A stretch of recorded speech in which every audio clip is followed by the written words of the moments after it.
What's next po for you? We're going to Court of Appeals Okay, for?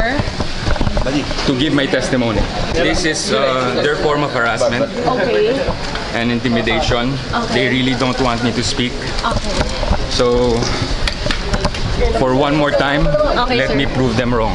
Will you file charges po dun sa mga police? Of course, Yes, we have video. Okay. Yung sinasabi nila na Yes, sir. may warrant daw na ipinakita ko, hindi pa nagwala yung wife ko to get the warrant, hindi Opo. nila ibibigay. At nung pinakita, binigay, hindi ko nakita. Yung wife ko kinuha yung kinukuha sa kanila yung warrant, hindi nila pinapakita.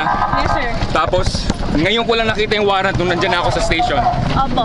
Kaya- ano file yung kaso sa kanila, sir? Lahat ng klase ng kaso na administrative ko anong kinakailangan. Identify na po ba kung sino sila? Yes, we have the video.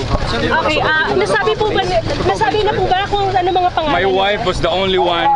Sinasabi lang sinampal daw siya. Opo. Nakakahiya naman sa kanya. Opo. Ilan sir doon sa kanila? Sinasabi. Dalawa sila. Yung sinasabi niya sugatan, sana may pakita nila. I have almost a sprained shoulder from the being manhandled.